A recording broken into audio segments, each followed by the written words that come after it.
everyone. This is Group 5's presentation on anti-Semitism in the 1920s. I'm Lauren, this is Bridget, and this is Alessandra.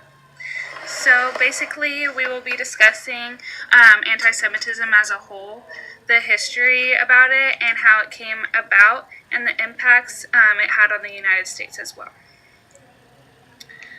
So for a little introduction and our main thesis for this presentation is that anti-Semitism was around before the 1920s. However, it became more prominent in the 1920s in the United States and Europe through media and public figures.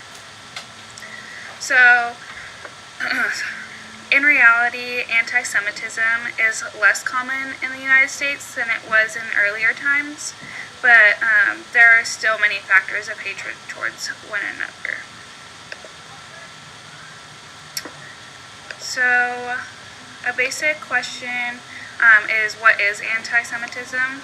So, the definition of anti-Semitism is known as the prejudice or discrimination of Jews. Anti-Semitism is expressed to individuals and groups as well, in which they bash on Jews as people and the beliefs and practices they associate with. So, anti-Semitism is one of the worst or more evil forms of racism. Many people refer to anti-Semitism as Jew-hating. It was very well known that Jews were hated for their practices, beliefs, and them as humans. But besides that, some people actually feared them. As you can see in the picture, there were plenty of signs and protests in which promoted the praise of Christianity and the hatred of or unacceptance of Jews. So there are many root causes of anti-Semitism. One of them were the Jews in the Christian society. So this all started in the Middle Ages of the 1300s. Many European Christians put blame on the Jews for the plague that took place in Germany. Many thought it was because they allowed the Jews to live in their presence. Soon, it was thought the only way to get rid of the plagues was to exile or murder the Jewish people. So you can understand here that Christians and Jews had disputes in which the Jews were blamed for. This became a norm in which Jews were blamed for plenty of things, in which we'll explain more about it later on as well. So another root cause of anti-Semitism is during the formation of Spain in 1492. So during Spanish Inquisition, led by Father Thomas, who believed that as long as the Jews remained in Spain, they would influence the tens of thousands of recent Jewish converts to Christianity to continue practicing Judaism. Also, during Convertidos, which was July 30th of 1492, more than 200,000 Jews were expelled from Spain. This is where it comes back to how people not only did not like the religious practices of Jews, but they feared that they would be taken over, that they would take over and controlled by them if they were to convert so many people to Judaism.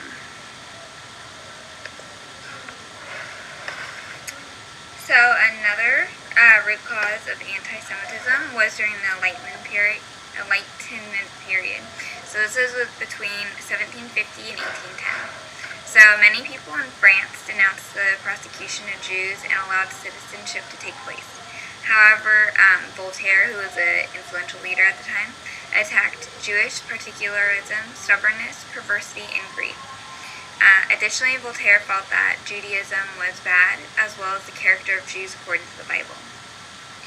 Voltaire was a very influential leader in Europe at the time, and as a result of him shedding negative light on the Jewish population and their religion, many Europeans believed all the negative publicity Voltaire was giving the Jews. This resulted in a more anti-Semitic actions in Europe. On the right is just a picture of Voltaire, and so he was definitely one of the big root causes for anti-Semitism. So next, their root cause for Jewish demand for citizenship. So this was between 1810 and 1860. So there was these things called the Hep Hep pogroms, and this was in 1819. Hep Hep was a derogatory rally cry against the Jews. So these riots started as a result of the economic and social conditions in Germany at the time, specifically the Jewish demand for civil rights. The Jewish population participated in these riots to demand equal rights as the other citizens living in Germany had at the time. So they felt that they should be just as equal with everyone else in Germany, despite their religion. Another influential part during this time was the Rothschilds. So this was a family that targeted anti-Semitic conspiracy theories and a main cause for the belief that Jews controlled the world's money supply. So this was a stem cause of why Jews could not own their own property, and was resulting in Jews working in fields of finance and commerce where money could be more easily transferred. The Rothschilds family is credited as a main cause as to why Jews were discriminated in the work field and why Jews were often referred to as greedy in terms of money. So I know that one of the common terms that people would always say to Jews were that you've heard probably is that they're greedy, and so we believe that one of the stem causes is definitely the Rothschilds family. And on the far right in the corner, that is the Rothschilds house. So where it all started. So anti-Semitism is a cause of people having different views on things. So in the ancient times, anti-Semitism was primarily because people had different views on culture and ethnicity. So this was kind of like where the whole stemmed from, that Judaism's bad and Christianity was better than that, and that's why Jews got a lot of hate for their religion. Greeks and Romans believed that Jews should change or adapt to the same beliefs they had. So everyone felt that, not everyone, but most people felt that Christianity was a superior religion compared to Judaism. As this became harder, rulers became to permit Jewish acts until Rome's first Christian emperor strictly prohibited these acts and encouraged anti-Jewish prejudicial acts. This is when religious beliefs came into play, and after the death of Christ, Jews and Christians had turned against each other for good.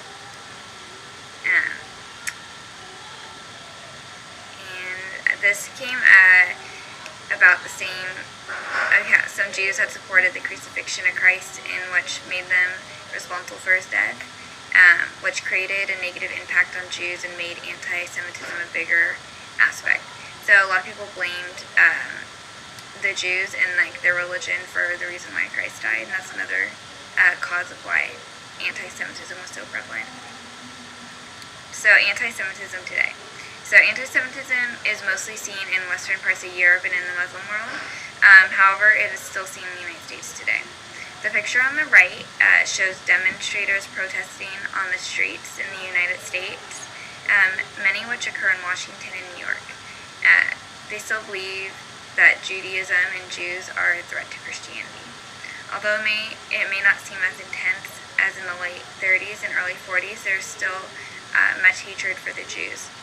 And so, even though you may think that anti-Semitism, isn't occurring in the 21st century, it still is prevalent in certain places.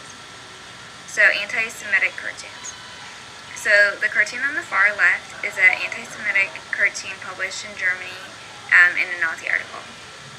This cartoon illustrates a spider, and it's corrupting the world's morals as it spreads. And so this is a allusion to Jews. So it's basically saying that Jews are corrupting the world.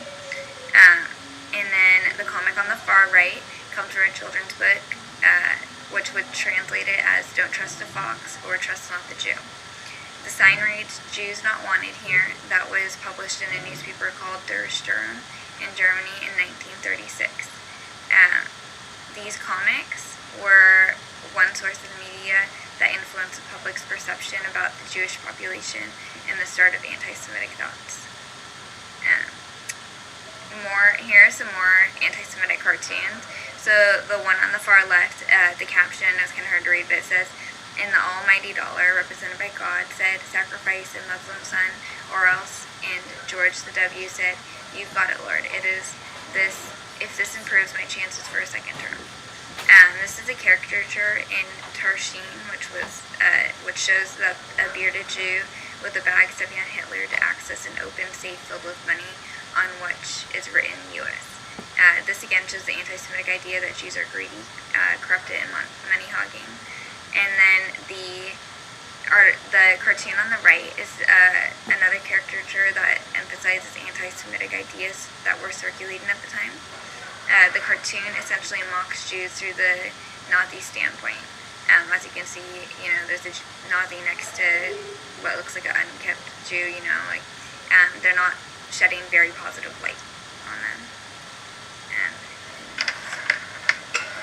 So, most people know Henry Ford as the creator of the Ford automobile, but Henry Ford was also a publisher of his own magazine, the Dearborn Independent, which was printed every week for a total of 9 weeks.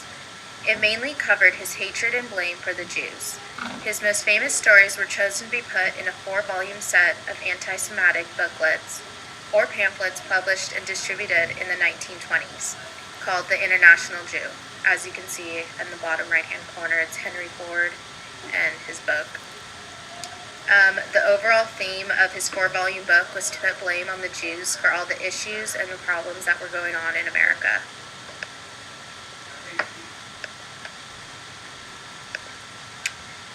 Henry Ford also portrayed the Jews as attacking Christianity due to the different religious beliefs called attacks on Christianity. Many of his articles were like this. Some with the bold statements stated Jewish power and Americans' money, famine, and others were like pictures that read others were like the pictures that you could see to the right of the International Jew. It states, "The International Jew, the world's problem." The article, "The Jewish Power and America's Money, Famine," states that, "Where is America's gold supply? It may be in the United States, but it does not belong to the United States." So this is basically saying that the Jews controlled the gold supply, and so in the end they controlled America's money. Most evidence of the Dear Dependent can't be found today. There is little evidence of the article left. Although Henry Ford had to make an apology letter on June 30th, 1937 to Lewis Marshall, the leader of the American Jewish Committee. But in this apology, he did not retract anything that he said to be false. So basically, he was saying everything that he said was true about the Jewish corrupting our world and basically just what is wrong with our world. Adolf Hitler was born in Austria, April 20th, 1889, to American customs official Alois Hitler and his third wife, Clara Poelza. Hitler's main focus was to eliminate the privileges of Jews and ultimately the removal of all Jewish populations.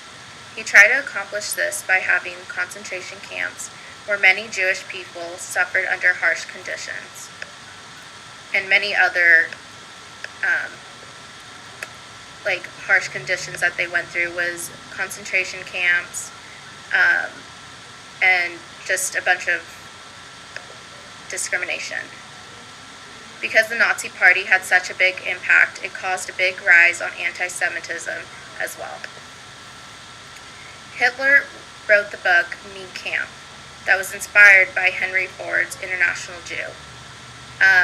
It translated as My Struggle. His book was part of a bibliography and part political. Mainly promoted the spread of National Socialism, racism, and anti-Semitism. Henry Ford is the only American that mentions in his book.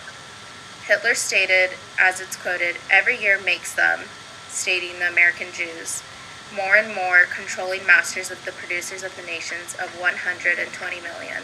Only a single great man, Ford, to their fully still maintains full independence. The second edition book removed reference of Ford.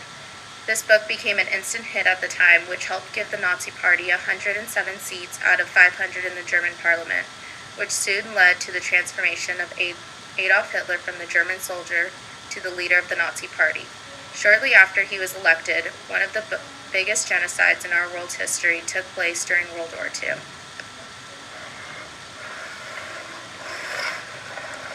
So, in summary, the media impacted and encouraged anti-Semitic thoughts and acts through the use of cartoons, newspapers, and various other media sources.